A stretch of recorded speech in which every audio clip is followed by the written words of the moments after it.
예레미야 14장입니다.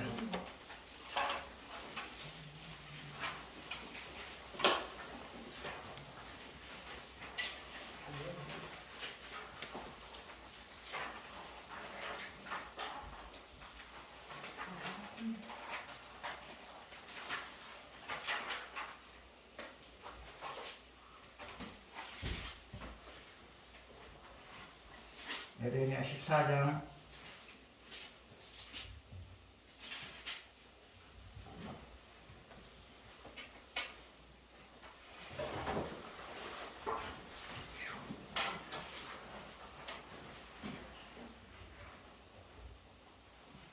19절에서 22절까지 보시겠습니다. 예레미야 14장 19절에서 22절.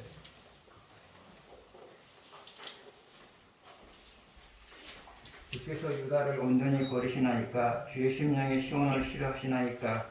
어찌하여 우리를 치시고 치료하지 아니하시나이까? 우리가 평강을 바라도 좋은 곳이었고 치료받기를 기다리나 두려움만 보나이다. 여호와여 우리의 영광과 우리의 선의 약을 인정하나이다. 우리가 주께 범죄하였나이다. 주의 이름을 위하여 우리를 미워하지 마옵소서. 주의 영광의 보좌를 욕되게 마옵소서. 주께서 우리와 세우신 언약을 기억하시고 패하지 마옵소서. 이방인 우상 가운데 이를 내리게 하지 않았나이까? 하늘이 능히 사마리를 내릴 수 있으리까? 우리 하나님 여호와여 그리하는 자는 누가 아십니까? 그러므로 우리가 주를 원망하는 것은 주께서 이 모든 것을 만드셨음이니이다 하니라. 아멘. 잠깐 기도하겠습니다.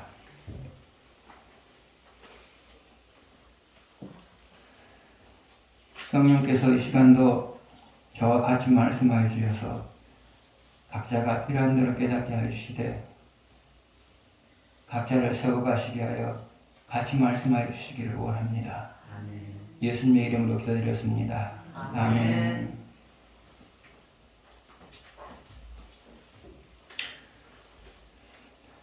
로버트 슐러 목사님에 관한 이야기입니다. 이분은 수정교회를 담임하시는 분이었습니다. 근데 로버트 슐러 목사님도 유명했고 수정교회 건물 자체도 유명했습니다. 그래서 한국의 목사님들이 미국 교회를 탐방할 때는 반드시 이 수정교회를 탐방을 했습니다. 교회 건물 자체도 좀 특별했고요. 또 그 교회를 담임하는 로버트 슐러 목사님 역시도 특별한 분이었습니다. 그래서 미국의 여러 교회를 탐방할 때는 반드시 거치는 교회가 바로 이 로버트 슐러 목사님이 담임하시는 수정교회입니다. 그런데 목사님의 딸이 교통사고로 한쪽 다리를 잃었습니다. 받아들이기가 참 어려웠습니다. 그런데 한 달 후에는 사모님이 유방암에 걸려가지고 암부위를 떼어내고 그것으로도 안 되니까 항암 치료를 또 했단 말이죠. 목사님이 항상 지론 중에 하나가 무엇이냐면 긍정적으로 생각하면 항상 좋은 일이 일어난다. 이게 목사님의 지론이었거든요. 그런데 지금 그게 깨졌어요. 항상 긍정적으로 생각했는데 좋지 않은 일이 지금 연달아 생겼단 말이죠.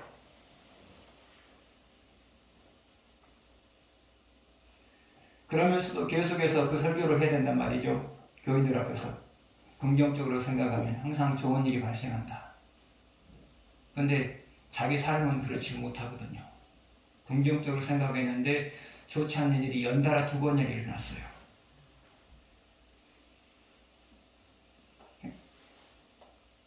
힘들어요. 지금의 상황을 받아들이거나 보면 힘들어요. 그러면서 계속해서 또 강단에서 설교를 해야 돼요.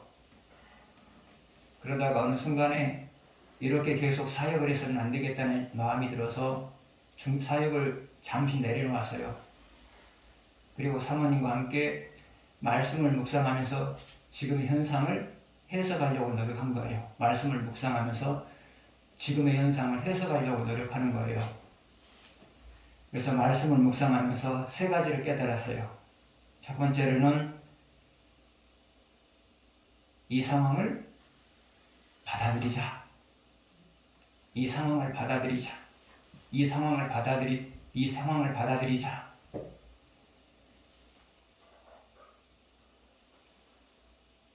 예기치 않는 고난이라고 하는 것은 신앙생활을 잘못하는 사람들에게도 오지만 신앙생활을 잘하는 사람들에게도 올 수 있다. 그러므로 이 상황, 이 현실을, 이 상황을 받아들이자. 있을 수 있는 사건으로 받아들이자. 받아들였어요.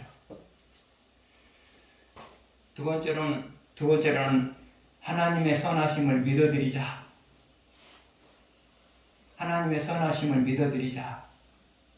이 일은 하나님이 모종의 계획을 이루시기 위해서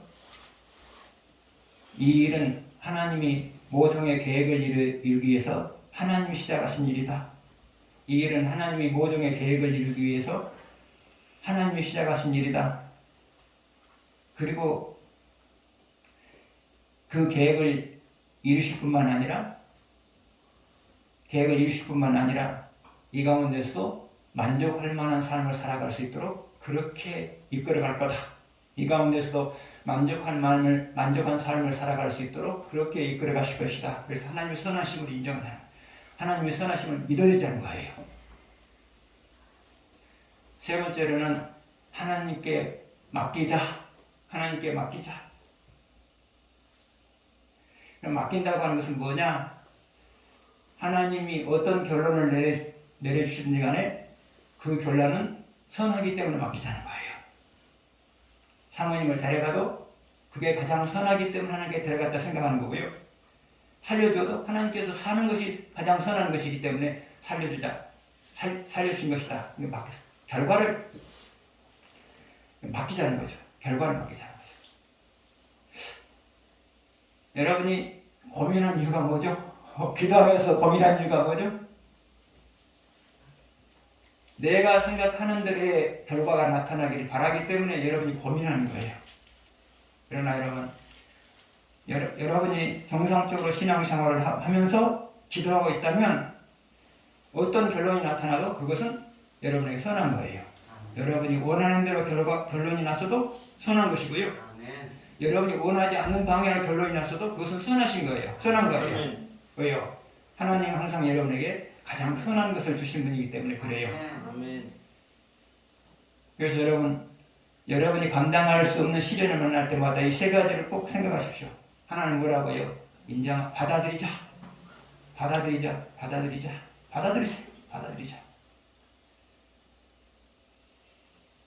두 번째로는 하나님의 선하심을 믿어드리자. 세 번째로는 결과를 맡기자.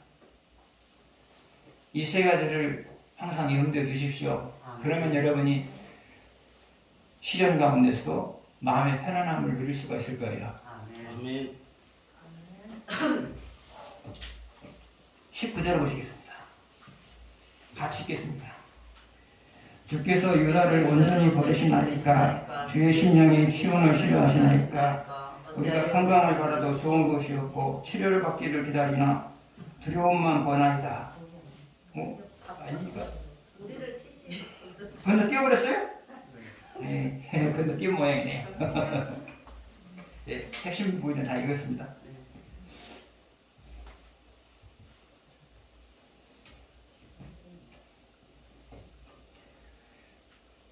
(19절) 뒷부분을 보게 되면 평강이라는 말이 나오죠.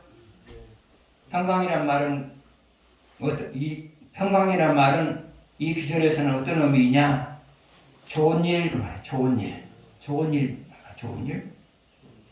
일이란 말이죠. 그 다음에 그 다음을 보면 치료받아야 될 일이 있죠. 그러면 유다에게 있어서 치료받아야 될 일은 뭘까요?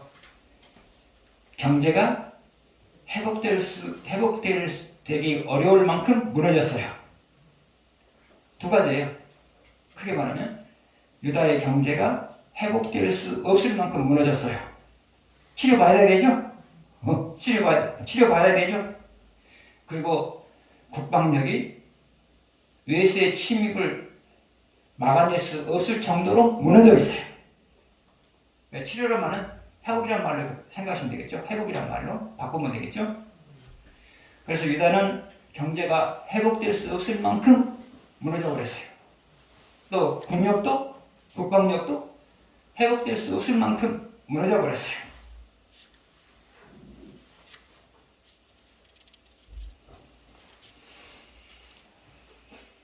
그래서 에레미야는 하나님 유다에 좋은 일 있게 해주십시오 기도했어요. 좋은 일 좀 있게 해주십시오 그렇게 기도했어요. 그러나 하나님은 좋은 일을 주시지 않았어요. 또 에레미야가 기도해요. 무너진 경제를 회복시켜 주십시오. 그러나 하나님께서 회복시켜 주지 않아요. 하나님 무너진 국방력을 회복시켜 주십시오. 그러나 하나님께서는 회복시켜 주지 않아요. 그러면 에레미야가 기도했음에도 불구하고 에레미야 기도에 대해서 다 반응하지 않는 이유가 뭐냐? 그것은 하나님이 유다에게 돌아설 수 있도록 오랫동안 노력을 하셨어요. 하나님은 유다가 돌아설 수 있도록 오랫동안 심혈을 기울였어요. 그러나 그럼에도 불구하고 돌아서지 않으니까 하나님께서 에레미야 기도를 안 들어주신 거예요. 여러분 역시도 마찬가지예요. 하나님이 여러분을 하여금 어떤 부분에 대해서 돌아서게 만들기 위해서 오랫동안 노력을 하셨어요. 오랫동안 노력을 하셨단 말이죠. 근데 안 돌아섰어요. 그랬을 때는 여러분이 어떤 기도를 해도 여러분의 기도를 들으시질 않아요. 어떤 기도를 해도 들으시지 않아요. 좋은 일이 있기를 위해서 기도해도 좋은 일이 없어요. 삶에 있어서 무너진 부분이 있어서 그 부분을 회복시켜달라고 기도해도 하나님께서는 회복시켜주지 않아요. 그래서 여러분 기도해도 하나님 반응이 없으시다. 반응이 없다. 그러면 여러분의 삶을 바꿔야 돼요. 여러분의 삶을 바꿔야 돼요. 기도해도 반응이 없다. 하나님 어떤 반응도 보이지 않는다. 그러면 여러분 기도를 바꾸는 것이 아니라 여러분의 삶을 바꾸셔야 돼요. 반면에 여러분이 오랜 세월 동안 받은 말씀대로 살아가시면 여러분에게는 항상 좋은 결과가 있어요. 좋은 결과가 있어요. 좋은 일이 있어요. 그 좋은 일이라고 하는 것은 뭐냐? 하는 일이 결과가 좋아요. 하는 일이 결과가 좋아요. 또 하나 보너스가 있어요. 여러분이 기대하지 않았는데 기대하지 않은 좋은 일이 생겼어요. 보너스가 있단 말이죠. 그래서 여러분이 받은 말씀대로 살아가는 세월이 길어지면 하나님께서 반드시 좋은 일이 있게 하시는데 하나는 하는 일이 좋은 결과가 나타나고요. 또 하나는 보너스를 주신단 말이죠. 그리고 적어도 여러분이 받은 말씀대로 살아가는 세월이 오래되어져 있을 때는 어떤 무너진 부분들도 항상 하나님께서 반드시 회복을 시켜요.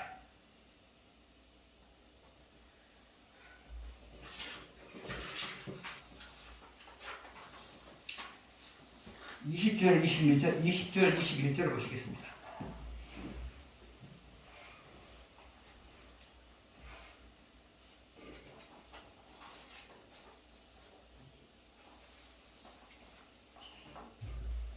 같이 읽겠습니다.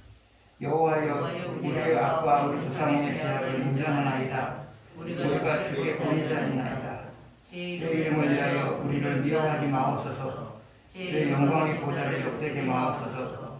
주께서 우리와 세우신 언약을 기억하시고 패하지 마옵소서. 20절을 보게 되면 우리의 악과 우리 조상의 죄악을 인정한다 그랬어요. 우리의 악과 우리 조상의 죄악을 인정한다 그랬어요. 이것은 무슨 말이냐? 우리의 악과 우리 조상들의 죄악을 생각하게 되면 유다가 망하는 것은 너무나 당연한 일입니다. 이게 그 말이에요. 우리의 악과 우리 조상들의 죄악을 생각하면 유다가 망하는 것은 당연한 일입니다. 이것을 인정하는 거예요. 유다가 망하는 것은 당연한 일입니다. 유다가 망하는 것을 인정하는 거예요. 그러나 그럼에도 불구하고 이제 21절에서 그럼에도 불구하고 이제 21절에서 예레미야가 두 가지를 유다를 망하게 하지 말아야 될 이유를 두 가지로 지금 말하고 있거든요. 20절 앞부분을 보게 되면 주의 이름을 위하여 20절 앞부분을 보게 되면 21절 앞부분을 보게 되면 주의 이름을 위하여 우리를 미워하지 마옵소서. 주의 이름을 위하여서 우리를 미워하지 마옵소서. 바꿔 말하면 주의 이름을 위하여서 유다를 망하게 하지 마십시오 그 말이죠. 주의 이름을 위하여 유다를 망하게 만들지 마십시오 그랬단 말이죠.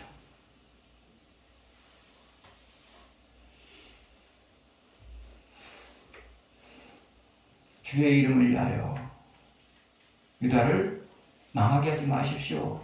이 말은 무슨 말일까요? 유다가 망하면 안 믿는 사람들은 하나님으로 하여금 하나님은 자기 백성도 간수하지 못하는 사람이다라고 오해할 것 같다 그 말이죠. 유다가 망해버리게 되면 안 믿는 사람들이 하나님에 대해서 자기 백성도 관리하지 못하는 신 이렇게 오해를 받을 수 있다 그 말이죠. 이게 바로 주의 이름을 위하여라는 말의 의미예요.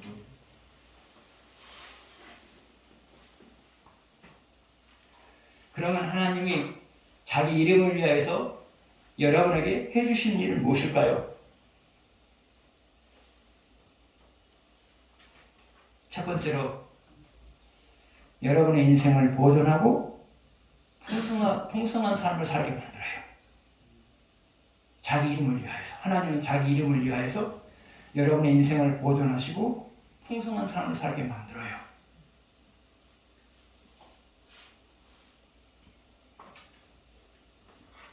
그러면 자기 이름을 위하여서 여러분의 인생을 보존하고 풍성한 삶을 살게 하는 구체적인 일들은 무엇이냐? 첫 번째로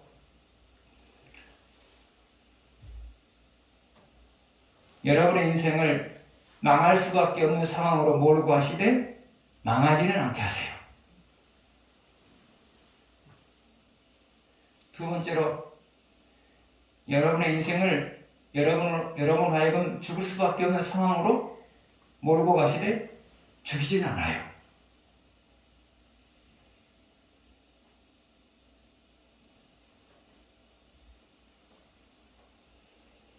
세 번째로 여러분이 보호받을 수 없는 상황에서도 여러분의 안전을 책임져줘요.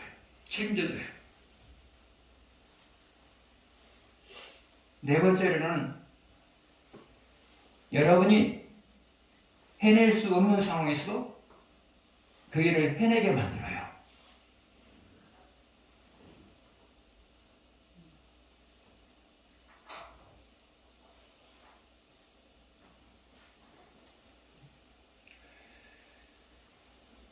다섯 번째로 여러분의 역량 이상의 결과가 나타나게 만들어요. 이것이 바로 하나님이 여러분의 인생을 보존하시고 여러분의 인생을 풍요롭게 하는 일들이에요. 두 번째로 하나님이 자기 이름을 위하여서 하시는 일은 뭐냐? 그것은 여러분 하여금 의로운 삶을 살게 만들어요.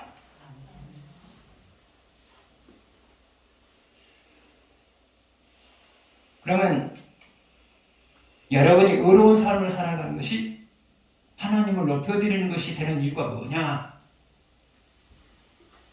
첫 번째로 여러분이 의로운 삶을 살아간다고 하는 것은 하나님을 위해서 나를 희생하는 것이 된단 말이죠. 희생하는 것이란 말이죠.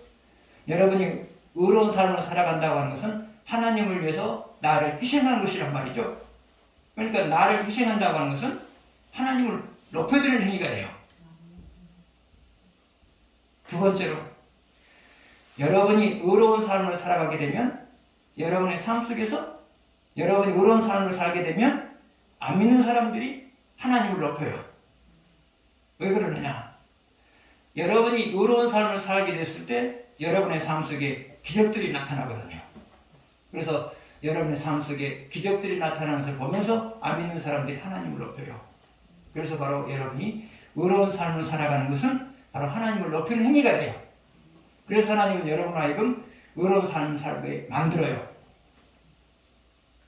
그러면 하나님이 여러분의 삶을 의로운 삶으로 이끄는 방법이 뭐냐?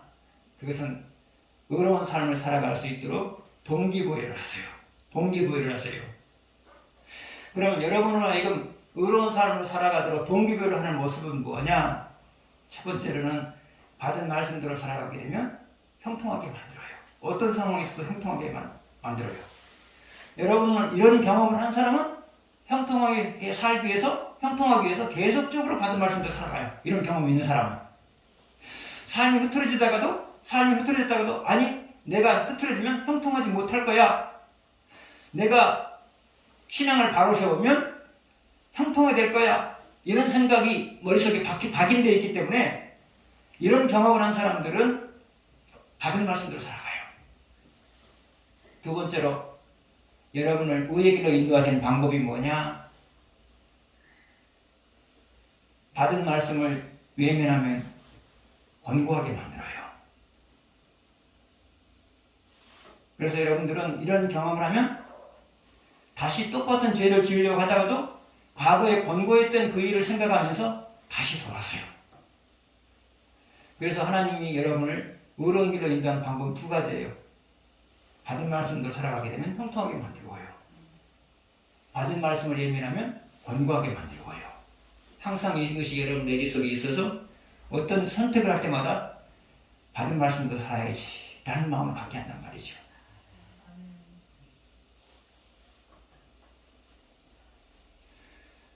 또 여러분에게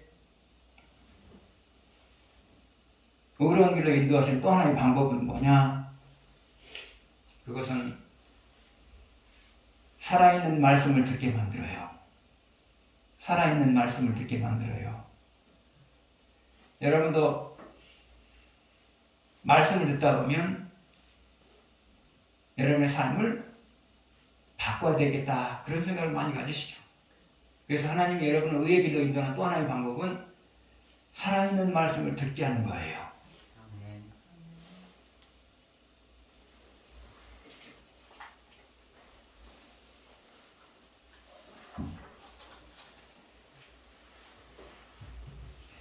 그 다음에 보게 되면요, 21절 마지막 부분을 보게 되면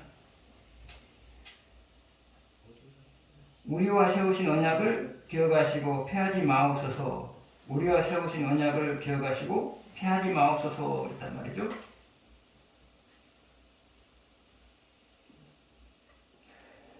언약이라고 하는 것은 하나님 유다와 세운 언약이라고 하는 것은 뭘까요?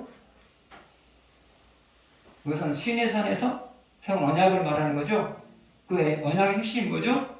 너네들이 내가 준 말씀대로 살아가게 되면 나는 너희들의 내일을 책임지겠다. 이것이 바로 하나님과 이스라엘 간에 세운 언약이죠. 오늘날 지금으로 말하면 유다와 하나님과의 언약이라고 말할 수가 있죠.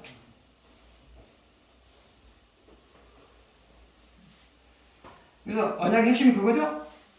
유다가 받은 말씀대로 살아가게 되면 하나님이 유다의 내일을 책임진다.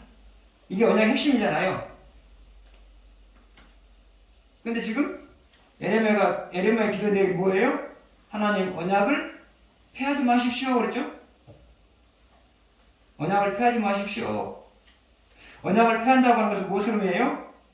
지금의 어려움에 대해서 하나님께서 나몰라라 하고, 지금의 주인공 유다가 처한 어려움에 대해서 하나님께서 나몰라라 하고, 또 결국은 유다를 망하게 만들 것, 이것을 가리켜서 언약을 폐한다 그렇게 지금 말하고 있는 거거든요.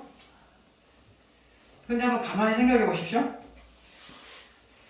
유다가 하나님이 언약을 폐한 거예요? 유다가 언약을 폐한 거예요?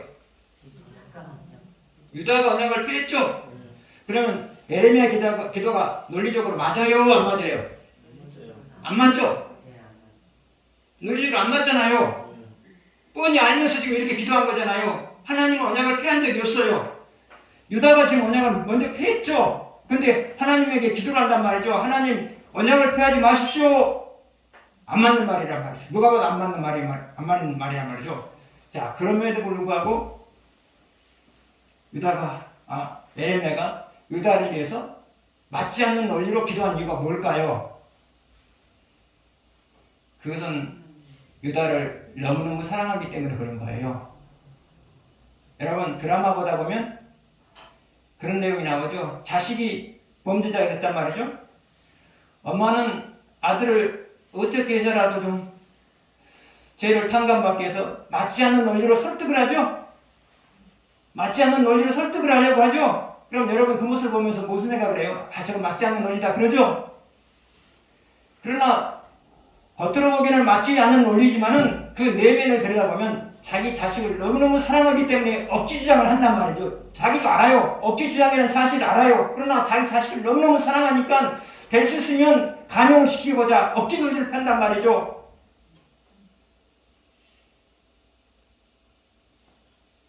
에레미야도 지금 그런 거예요. 알아요. 하나님 폐했나요? 아니죠. 유다가 폐했죠. 몰라요? 알아요. 알면서 지금 하나님 앞에 때를 쓰고 있는 거예요. 억지 논리를 주장하면서 때를 쓰고 있는 거예요. 왜요? 유다를 너무너무 사랑하니까요. 유다를 너무너무 사랑하니까 억지 논리로 가지고 지금 기도를 하고 있는 거예요. 그래서 여러분,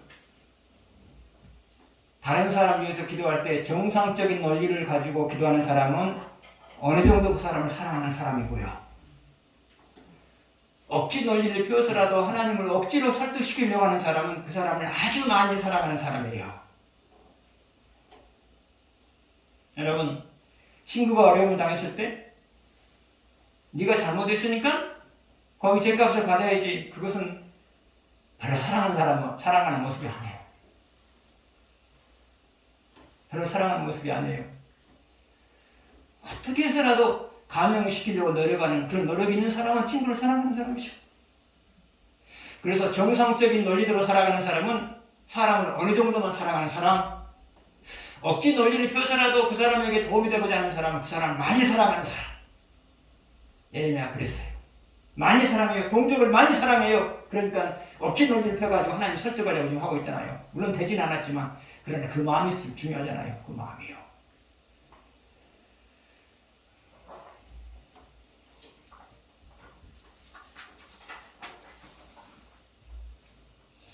(22절) 보시겠습니다.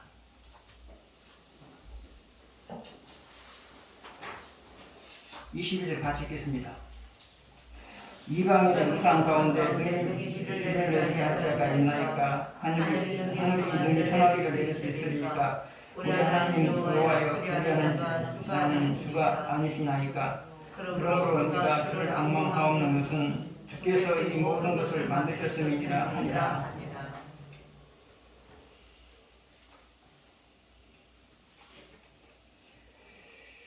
22절 뒷부분을 보게 되면 우리가 주를 앙망하옵는 것은 그랬어요. 우리가 주를 앙망하옵는 것은 그랬어요. 그 다음에 주께서 이 모든 것을 만드셨음이다 그랬어요. 우리가 주를 앙망하옵는 것은 주께서 이 모든 것을 만드셨음이다 하니라 그랬단 말이죠. 자, 앙망이라는 말의 의미는 뭘까요?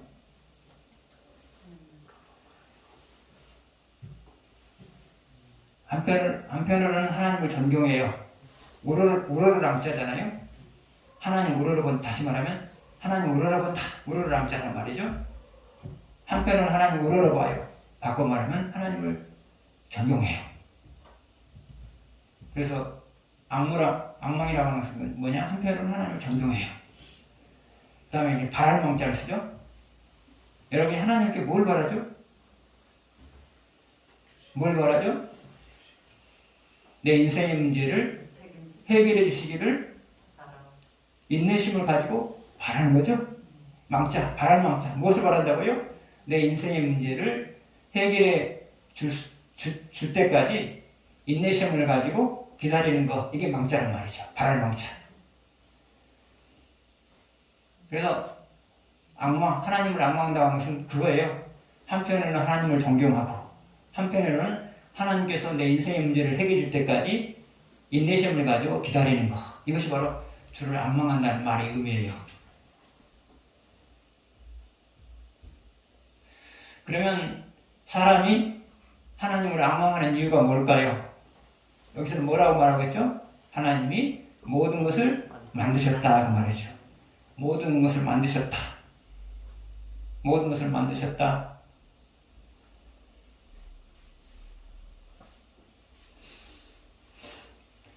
그러면 하나님이 만든 것 중에서 하나님께서 이제 만드는데 만들었다고 해서 우리가 하나님을 존경할 이유는 없죠? 하나님이 모든 것을 만들었다고 해서 우리가 하나님을 존경할 이유는 없죠? 어떨 때 존경을 해요? 나를 위해서 만들었다는 생각이 들 때 존경하는 거지, 나와 상관이 없으면 존경할 이유가 없어요. 그렇잖아요. 하나님이 모든 것을 만들었어요? 근데 나와 상관없이 만들었다. 그럼 내가 존경할 이유가 아무것도 없죠. 나와 도움이 안 되니까. 그러나 나를 위해서 만들었기 때문에 우리가 하나님을 존경하는 거죠. 나를 위해서요. 또 하나요.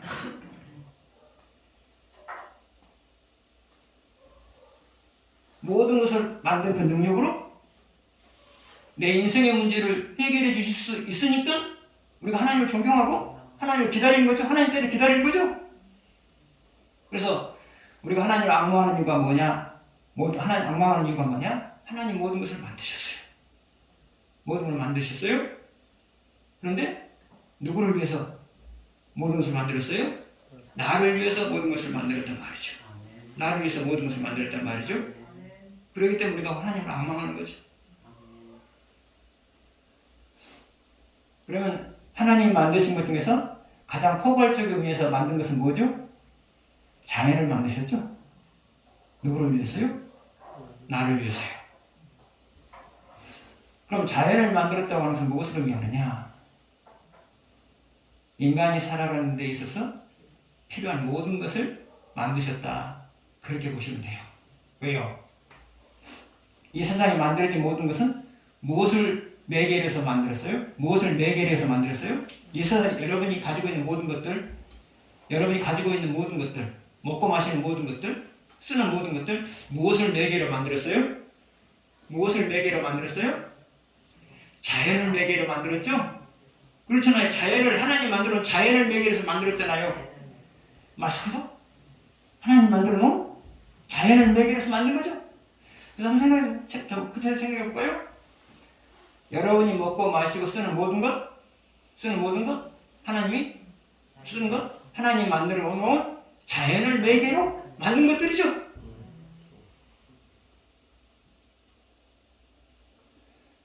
그래서 여러분 하나님 존경해야 되고요. 또 하나요. 하나님이 이스라엘이 유다가 하나님을 존경해야 되는 또 하나 이유가 뭘까요? 하나님이 유다라고 하는 나라를 만들어주었죠. 유다라고 하는 나라, 더 넓게 말하면 이스라엘이라는 나라를 만들어줬죠. 땅도 없었죠. 땅도 없었잖아요. 그리고 처음에는 사람도 몇 사람 안 됐잖아요. 사람도 몇 사람 안 됐고 그 땅도 없었고, 그런데 하나님이 유다 70명을 애국으로 보내가지고 430년 만에 200만 명을 만들어주고요. 만들어서 하나의 민족을 만들어주셨고요. 그 다음에 땅이 없는 사람들을, 가나안 땅 사람들을 몰아내고 그 땅을 줬잖아요. 나라를 만들어줬어요. 나라를 만들어줬단 말이죠.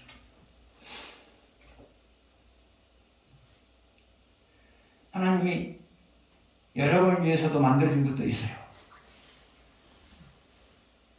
여러분은 태어나면서부터 나는 이 기업을 하면서 살겠다라는 꿈을 가졌나요? 살다 보니까 지금 여러분이 하는 기업을 운영하고 있는 거죠? 살다 보니까.